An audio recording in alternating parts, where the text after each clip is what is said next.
আসসালামু আলাইকুম, back to my channel Rupsina কিচেনে আপনাদের সবাইকে স্বাগত। আজকে আমি আপনাদের সাথে খুবই সহজ একটা পরোটা রেসিপি শেয়ার করছি, আর সেটা হচ্ছে আলুর পরোটা। এই আলুর পরোটা কিভাবে অনেক বেশি ফুলকো করা যাবে ওই রেসিপিটা আজকে আপনাদের সাথে শেয়ার করব। চলুন তাহলে রেসিপিটা দেখে নেওয়া যাক। প্রথমে একটা বাটিতে নিয়ে নিচ্ছি 1.5 কাপ ময়দা। আপনারা চাইলে ময়দার পরিবর্তে আটাও দিতে পারবেন। দিয়ে দিচ্ছি 2 টেবিল চামচ সাদা তেল, দিচ্ছি স্বাদ মতো লবণ। এবার আমি সবগুলো উপকরণ খুব ভালোভাবে মিশিয়ে নেব। কিছুক্ষণ মেশানোর পর এভাবে মুঠ করলে যদি দলা পেকে যায় তাহলে বুঝতে হবে আপনার মাখানোটা হয়ে গিয়েছে। এবার অল্প অল্প পানি দিয়ে একটা ডো তৈরি করে নেব।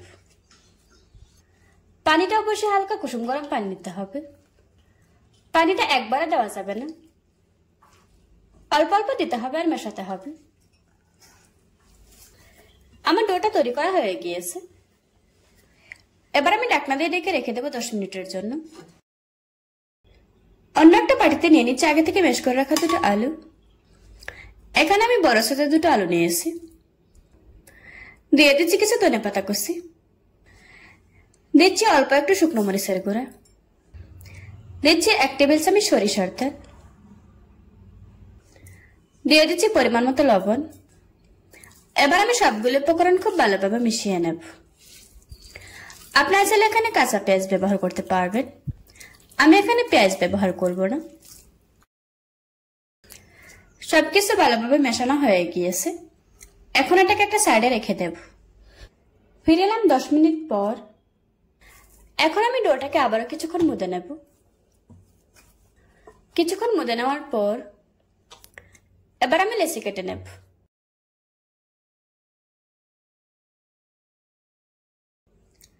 লেচি কেটে নেওয়া হয়ে গিয়েছে।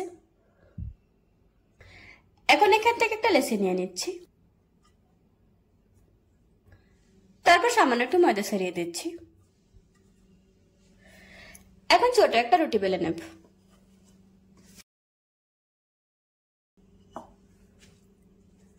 রুটি বেলে নেওয়া হয়ে গিয়েছে। এখন রুটিটাকে হাতে নিয়ে তারপর একটা সাইড থেকে আঙুল দিয়ে চেপে নিতে হবে। রুটির সাইডটা অনেকটাই মোটা থাকে,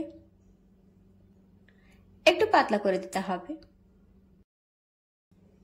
তারপর মাছ বরাবর দিয়ে দিচ্ছি আগে থেকে তৈরি করে রাখা আলুর পুর। এখন একটা সাইড থেকে মুড়িয়ে দেব। এই কাজটা একটু সাবধানে করতে হবে, তা না হলে বেলার সময় পুর বেরিয়ে যেতে পারে।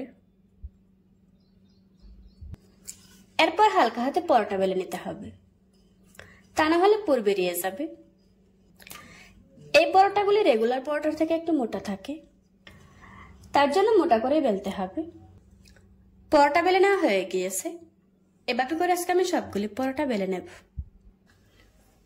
এবার আমি পরোটা ভেজে নেব। তার জন্য চুলায় একটি প্যান বসিয়ে পরোটা দিয়ে দিচ্ছি। প্রথমে আমি তেল দেব না, তেল ছাড়া কিছুক্ষণ ছেঁকে নেব। নিচের পাশটা শক্ত এসেছে, এবার আমি উল্টিয়ে দেব। উল্টিয়ে দেওয়ার পর আরো কিছুক্ষণ ছেঁকে নিতে হবে। উল্টিয়ে পাল্টিয়ে কিছুক্ষণ ছেঁকে নেওয়ার পর উপরে তেল দিয়ে দিচ্ছি।